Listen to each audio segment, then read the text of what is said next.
We begin chapter 11. We're speaking about the higher form of teshuvah, penitence, which is not prompted by anything negative. It is only prompted by a desire to connect, a deeper desire to connect to God. God's infinite, we're finite. We have a piece of Him in us that prompts us that we want to be connected. Not for anything, for no thing, nothing. Because God is God. He's my God. So I'm prompted by that. So what we spoke about in the previous chapter is in that manner of connection, there's two ways: top down, bottom up, from within, moving up the mountain. And that is through prayer, meaning the heart of the individual is kind of what can drag us down, has the potential, because we have an animal soul that will bring us down through the desires, the lusts, the passions and the addictions of the animal soul. And therefore we got to work on it through prayer, that we connect with Hashem, that allows us to climb the ladder, to refine ourselves. And in that refinement, we spoke about two things that are part of prayer. One is the preparation to prayer, which is a contrite heart. A contrite heart because you have compassion over your divine soul that may be stained. And you need to own that. At the same time, prayer ultimately is not about a contrite heart. It's actually about joy. It's about a joy that we can connect to God. Now, what we learned previously is, and a lower level in the previous chapter, is that can't be at the same time. You can't have a contrite heart and joy at the same time, is what we learned previously. So therefore you should have it at separate times. But now the Untitled says you can actually harbor a contrite, humble heart and joy at the very same time. They're au contraire, but we have the capacity because they're really coming from two different places. And this concept we've already learned before in the first part of Tanya in chapter 34. And so they're quoting from the Zohar that Rabbi Shimon Bar Yochai was teaching his son about the greatness of the Holy Temple and the destruction of the Holy Temple. So, and speaking and teaching him the mystical meaning behind it. So, on one hand, he had great joy from the teachings because he got such a deep, profound understanding of what the Holy Temple is about, the presence of God in the Holy Temple. But at the same time, that brought him to great weeping for that destruction. Because he understood the depth and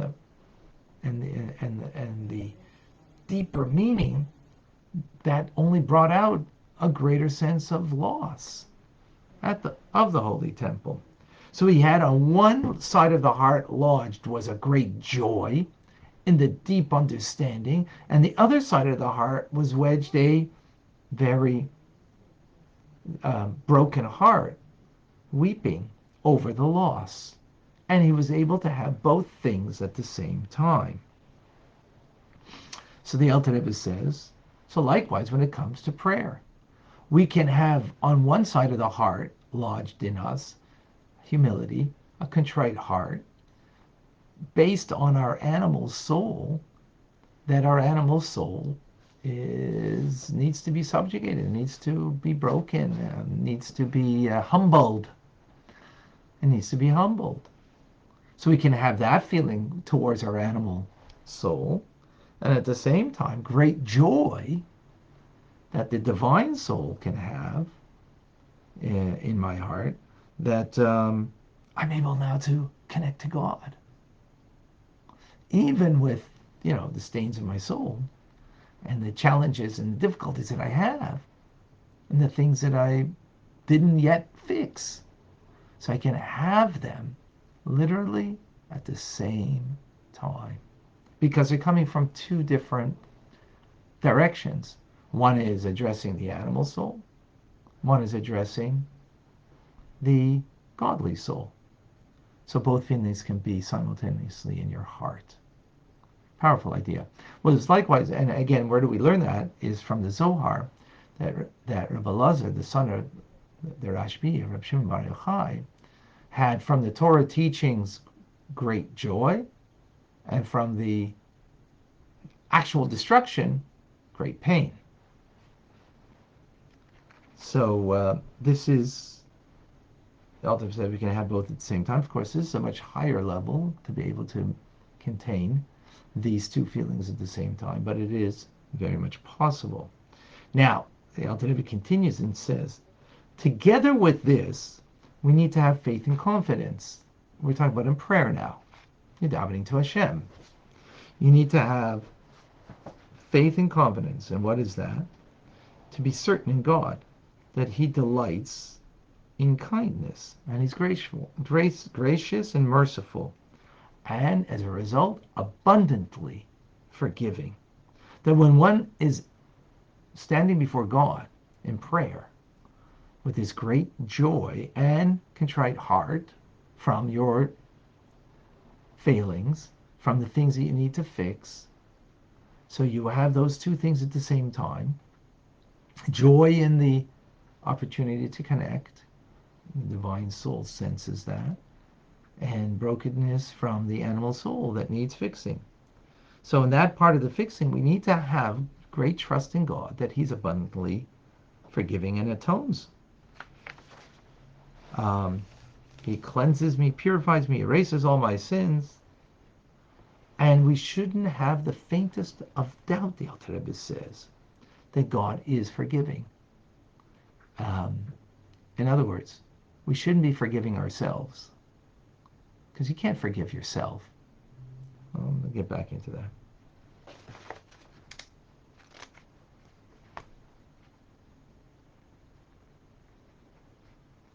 Right? God is forgiving.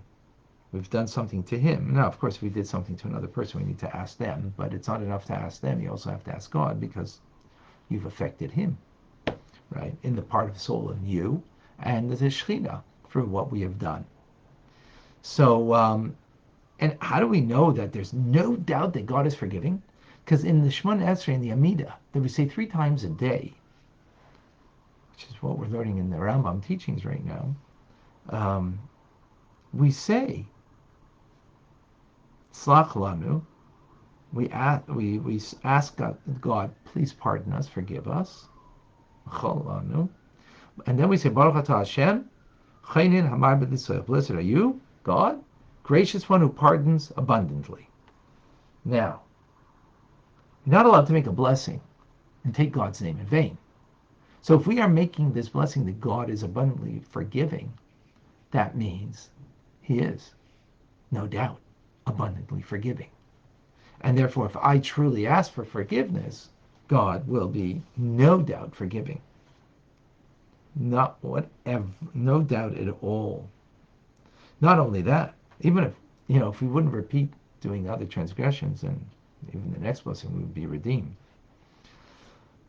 Even from human standards, the Alter Rebbe says that we need to be forgiven, because, as the Talmud teaches us, even if someone cut off your hand, and they come and truly have remorse and ask for forgiveness, Talmud says that we should not be achzori.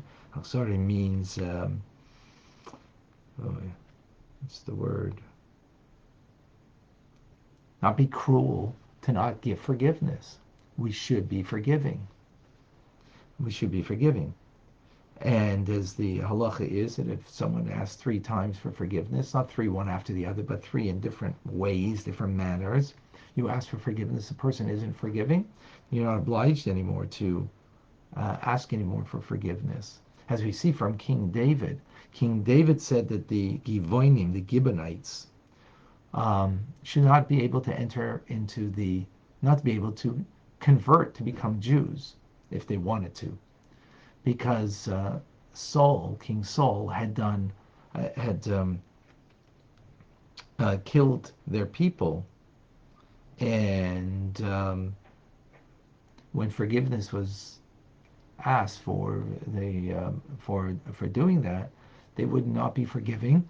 So King David said, "No, well, obviously they don't have compassion and they don't have kindness, and that's a Jewish trait. Therefore, they cannot convert and become Jewish people." What do we see from this? The important thing is, of course, how important it is to be forgiving. That's on human standards. The divine trait is all the more so, infinitely more so. So actually, we'll see in tomorrow's class more about that. That's the end of today's class. So, what do we take from this? What do we learn for this? A lot of important things. The idea of having two feelings in your heart. Where else do we have this idea of two feelings in the heart? Chapter 32 of Tanya. Someone who is your friend, study partner, that you went to yeshiva together with, and they went off the path. So you're supposed to hate and love them. What do you hate? Their actions. What do you love? Their soul. See, it's two different things. You can hate someone's actions and hate and love someone's soul. And you can have both feelings at the same time. There, the Alter Rebbe says that the hate towards their actions should be secondary and the love should be primary. That's towards another individual. You could, as I think it was the previous Rebbe said, that the Torah has large letters and small letters. There's a lesson in there. When we look at another person, we should see in them their virtues. Their virtues should be like large letters, in other words, emphasized. Their shortcomings, which we recognize in another that they have, should be small letters, de-emphasized, right? So in chapter 32 of Tanya, the Alter Rebbe brings out he brings out the idea of that idea of love and hate. And by that was only someone who is your study partner and you were in yeshiva and were scholars together. But another person who's ignorant, then there's only love, he says, only one feeling. And just bringing out the idea of the capability of having two feelings at the same time. And that's really important, that we be able to appreciate and to grow into such a maturity of having that capacity, and that they're not a contradiction to each other. Now here, it's both at the same time in regards to you as an individual, right? That when you're praying, connecting to God, is that you can have the contrite heart that allows you to have refinement. That allows you to refine, because remember, the idea is teshuvah, returning to God. So the teshuvah, the return to God, is through the refinement that I am having in my heart through prayer. That's from within, because the heart kind of defines us in our character. Also, it has negative characteristics that need that refinement. So that aspect of me is what allows me to return, because I'm fixing that. But then there's another return here. That's the teshuvah tatal, the lower level of a penitence. But there's another return here. And that is teshuvah, the higher form. And that is the idea of prayer itself. prayer itself is about connecting to God.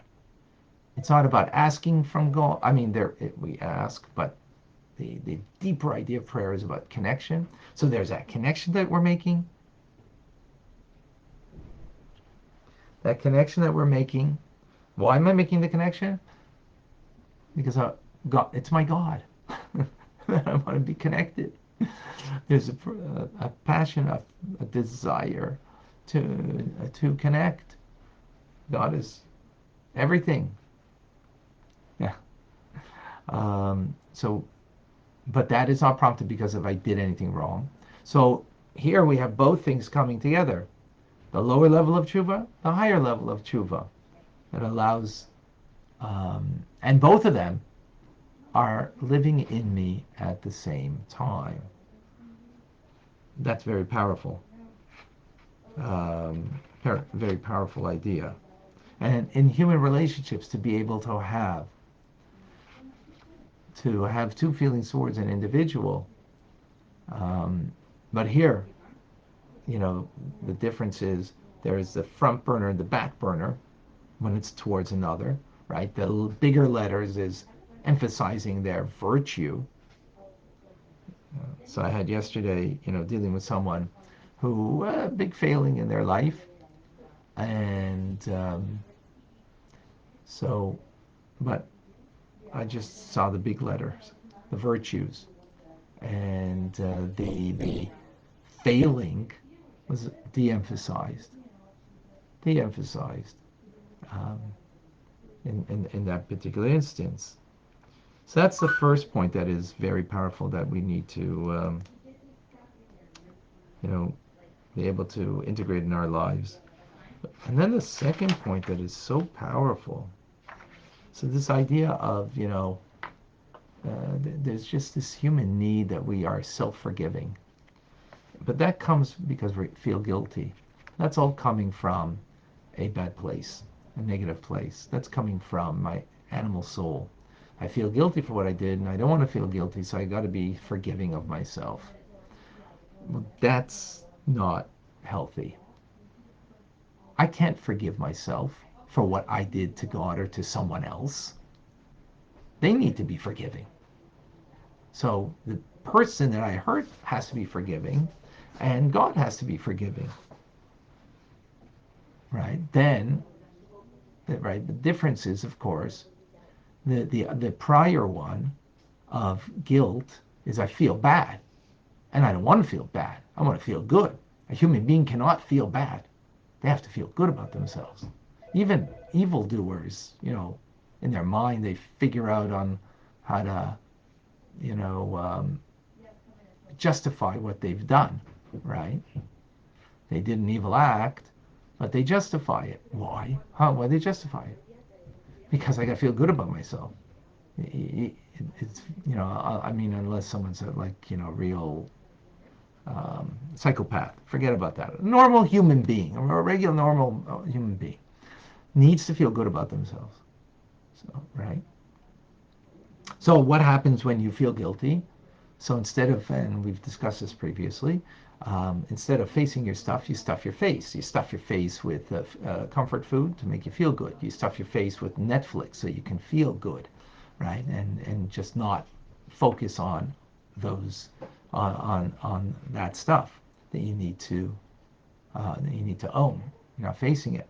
But if you do face it, why are you facing it? Because it's not about feeling good. It's about doing good and being good. Doing good and being good. So there you're going to face what you need to face, and you're going to face it in a way that you own it. Now, so similarly, when it comes to another person, you're going to look at that person in a way that you can not look to put guilt on them. You're going to look to the big letters to see their virtues. And that doesn't mean that there aren't negative things, but they're de-emphasized. So, sorry, 1 second.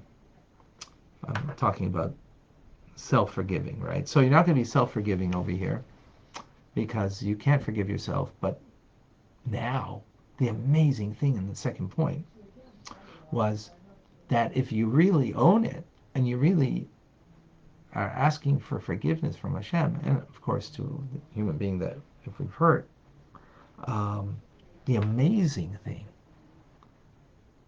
is that we now need to trust God, that He is indeed forgiving.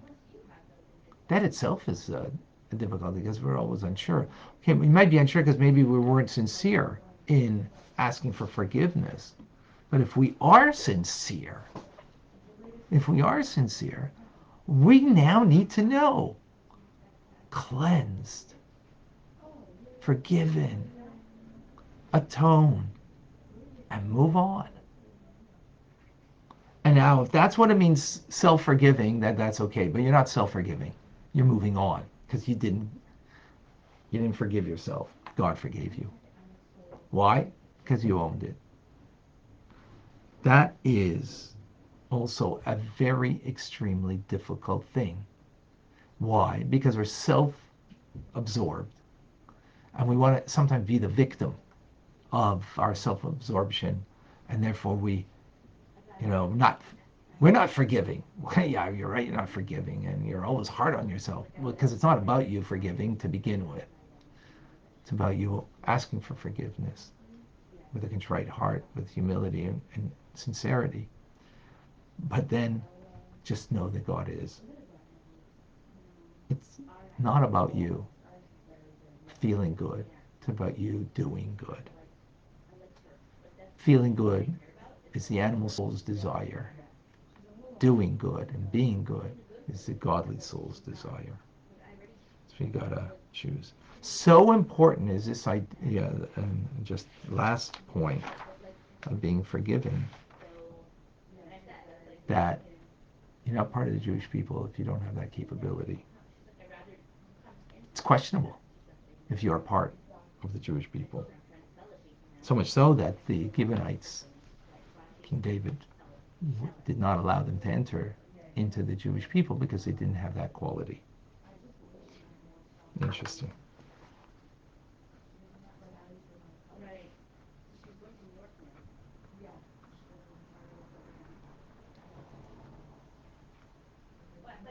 All right. Any questions, any comments, any thoughts? Powerful stuff. I just want to first see if there's any questions on Facebook, and then we'll come to Clubhouse. Before I lose the feed.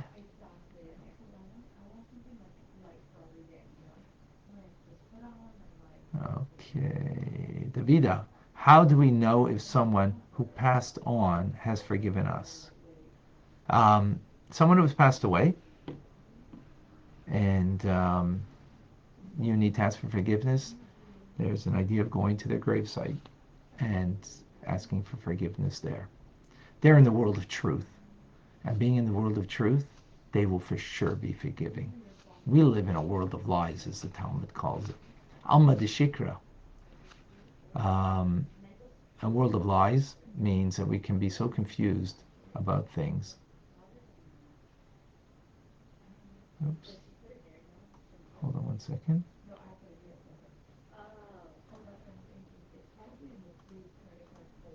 Oh, I don't know what happened to my connection on Facebook.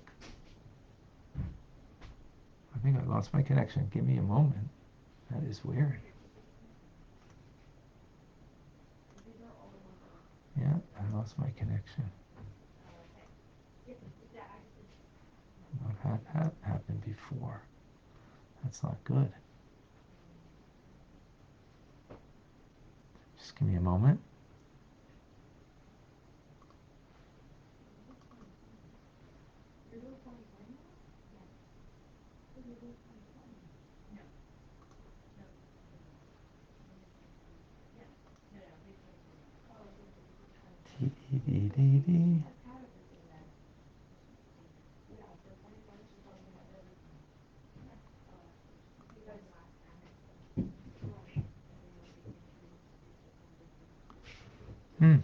Just a moment. My apologies.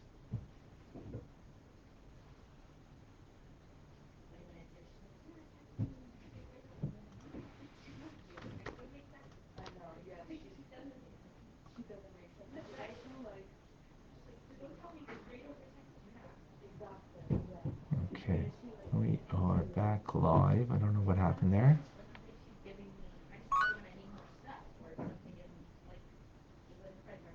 Okay. All right. Sorry, on Facebook we lost. I don't know what. I lost the connection. I don't know what happened. I'm still on Facebook. Yes, you are still on Facebook. Oh, so I'm on twice now? Okay. And no, you're on there for the long haul. Okay. Okay, thank you. Okay. Michael, please share with us. Shalom Aleichem. Aleichem Shalom.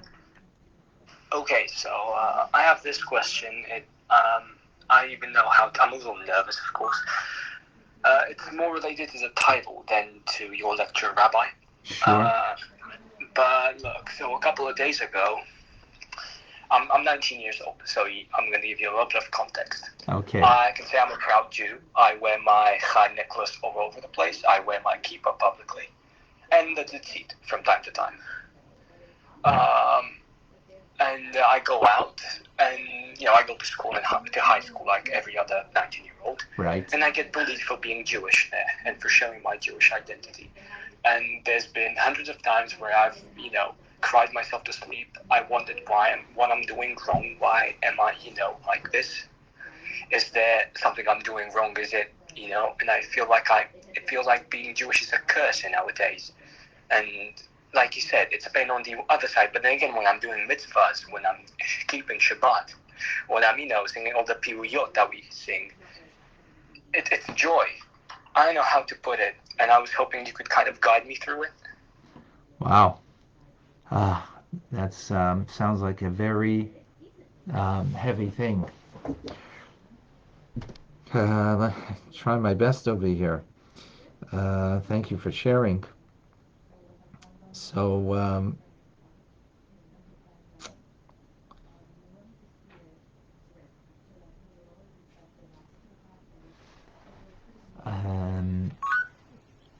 one point I would like to make is that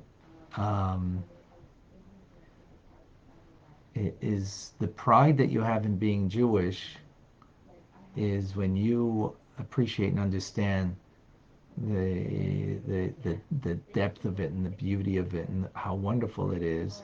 The fact that others don't respect it should not take away from anything of who you are, because you are who you are, not based on how people think of you and what they think of you.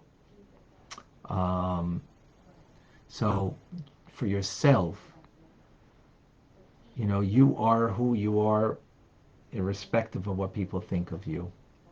And the more you appreciate that and recognize the greatness in being a Jew, then what others think of you um, will not be important to you. Now, that doesn't mean you don't want to be in the face of people that are bullies and whatnot. That's a different issue and needs to be also addressed and how to deal with that. But before you even get there, is how you address yourself and think of yourself. So, I'm also an identifiable Jew, as you are, and maybe even more so. And just to give you from my experience, just to let you know that what you're experiencing, it might be because in school these kind of things happen more so than in I guess in outside world. But to be very frank with you, I'm living in Montreal for 40 years, and I barely experience, anti-Semitism.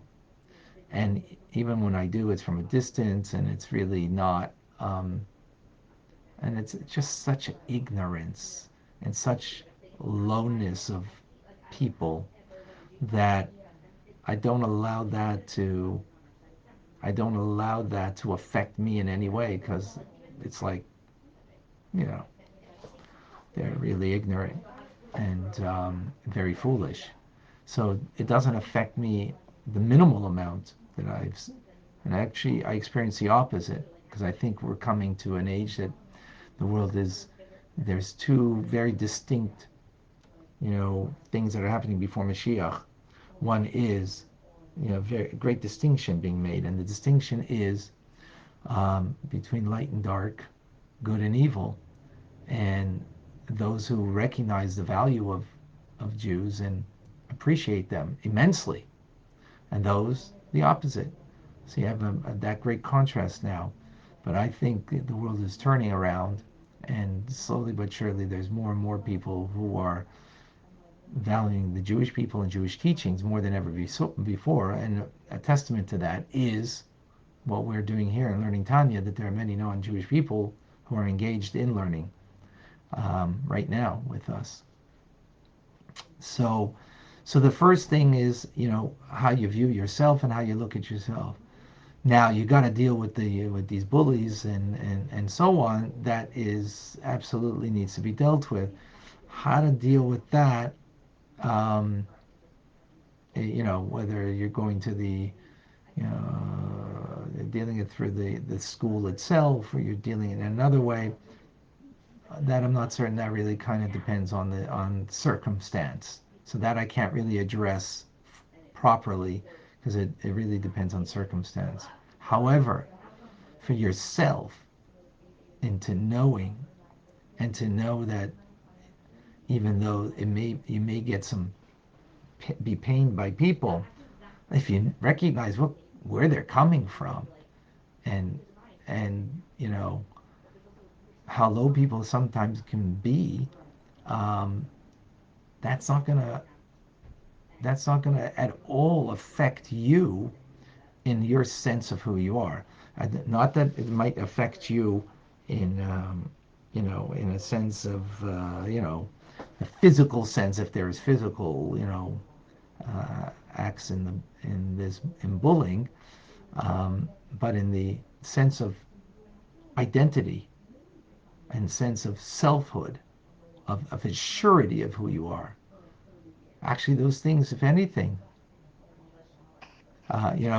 share with you a beautiful story of the Klosenberger Rebbe when the Nazis, Yamach Shemam, may their name be obliterated, came into Klosenberg and rounded up the Jews. So they rounded up the Jews, and he was the leader of the Jews, the Klosenberger Rebbe.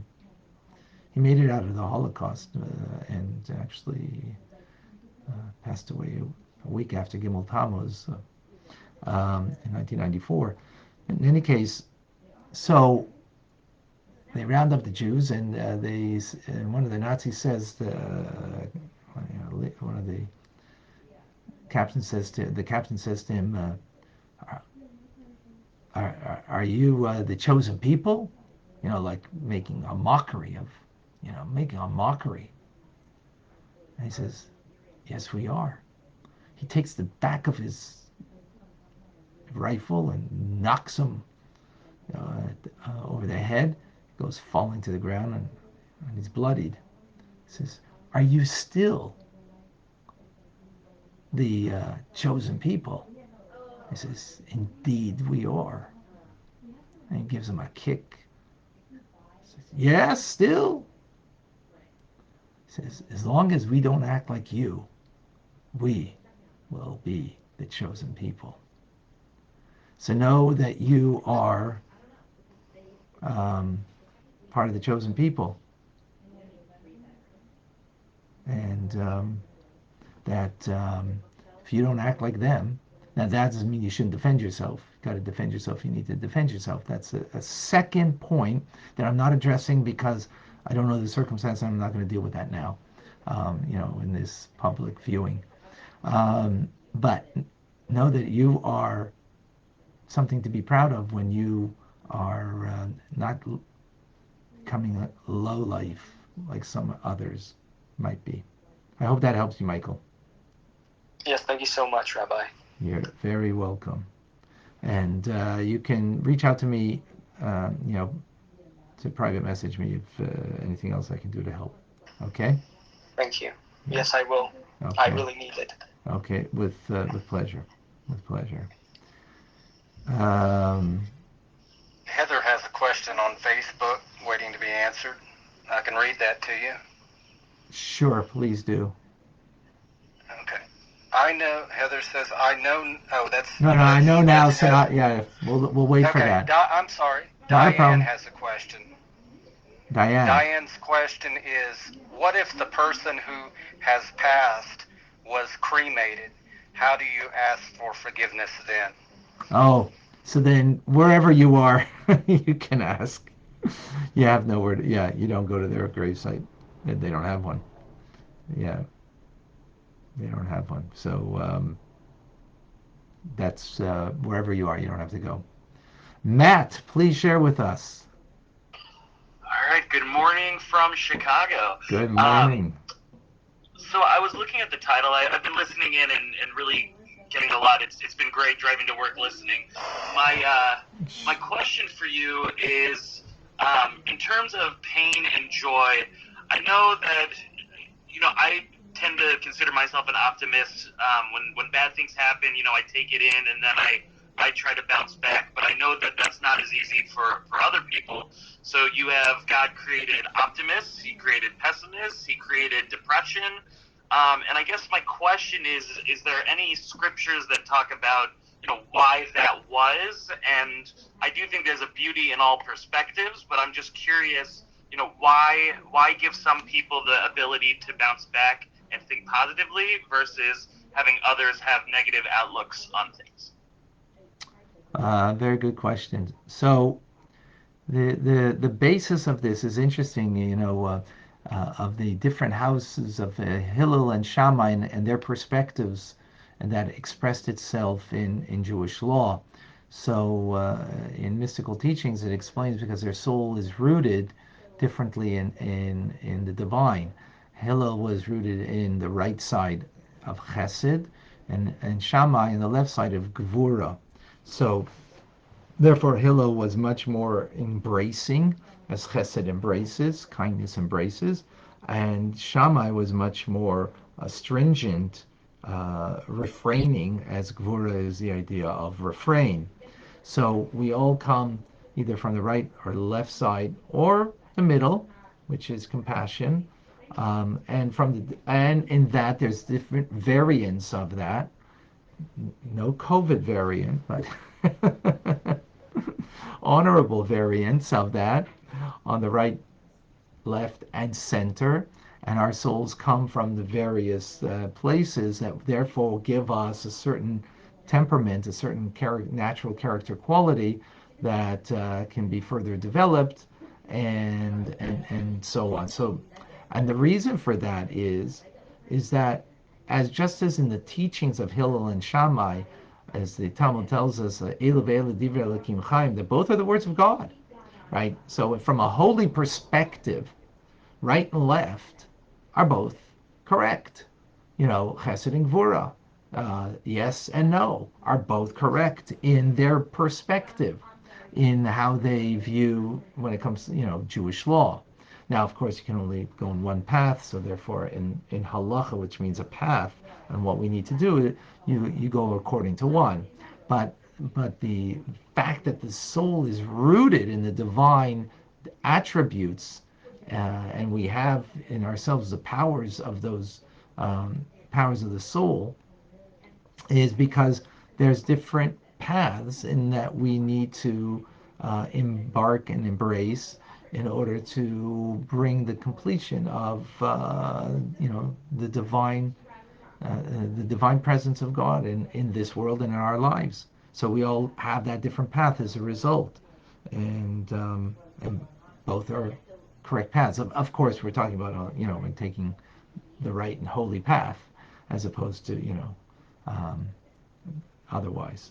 Does that resonate? Does that sound? Yeah, no, I think that was a beautiful answer. I appreciate it. Sure, with pleasure. Regards to Chicago. I think we're feeling the windy city over here today. It's windy. Eliana. Hi, good morning. Good morning. Quick question on, where you're talking about the self-forgiving. Is there ever an instance where self-forgiveness is necessary? For instance, if you whereas we know we can hurt or sin against someone else, can we also sin against ourselves Well, and therefore require some level of forgiving ourselves without it involving the guilt?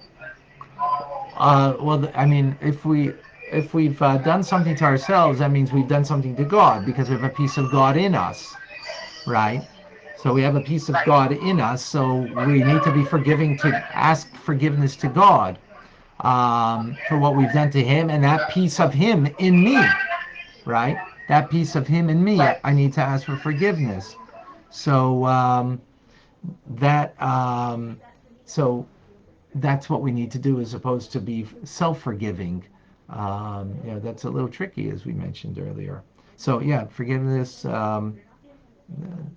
towards God, that part of me, and then, as we said, trust that God is forgiving, and move on. Is that Yes, thank you. Pleasure. Tim, can you help me over here, please, if there's anything else? I don't know why I have lost it on my... It's weird. Yeah. There's just one other question out, but I missed it on the feed. Rena had a question, if she can repost it.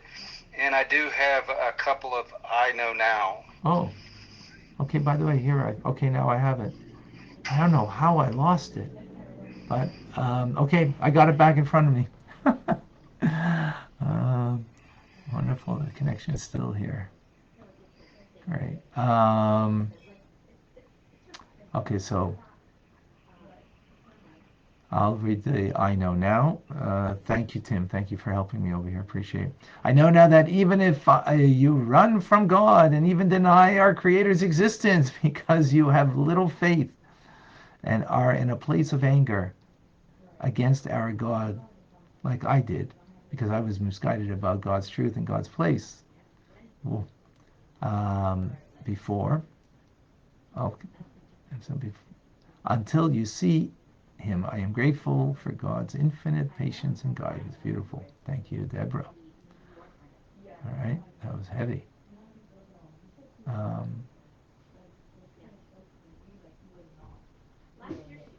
Heather, I know now that my animal soul is insidious and seeks to falsify belief, and self-forgiveness is possible instead of coming to Hashem.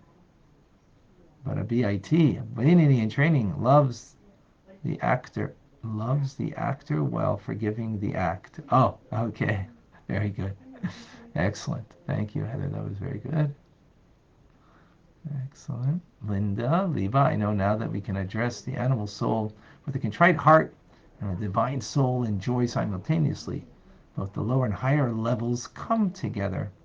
As we stand before Hashem in prayer, we should trust that He is all forgiving and will accept our sincere atonement, or sincere forgiveness, and give us atonement. We too should emulate God's forgiveness, and we should see more than anything else the virtues of others rather than their shortcomings. Excellent, beautiful. Well, good stuff today.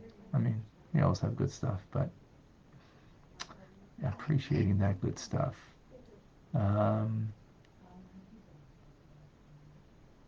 Reminder today, 12:45, we have Rambam.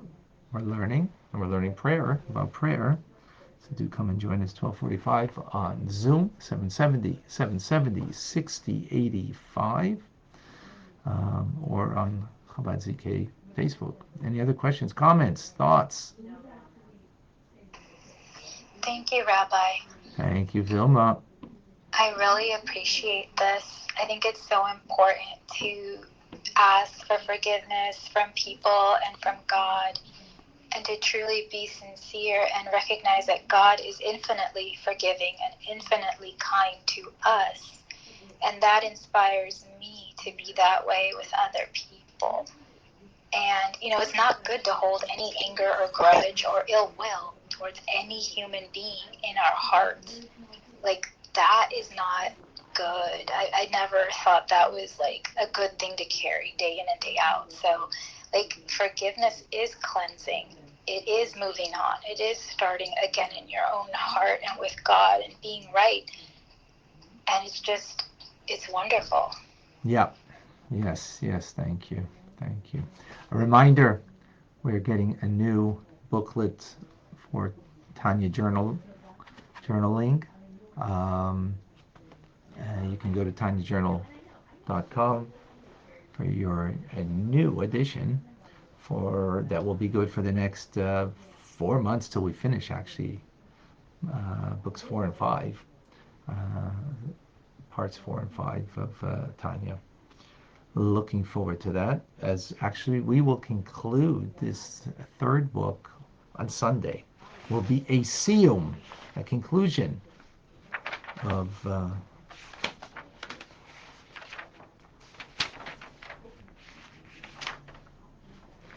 will be a conclusion. So God willing. Okay, wonderful. I think that's it for today. Thank you all. Great time together. And Michael, you can reach out. I'm Rabbi Ronnie Fine, coming to you from Chabad Zechin Kadeshim in Montreal, Canada. It's a privilege and a pleasure to share with you the Tanya. Have a wonderful day. Thank you. Thank you, Rabbi.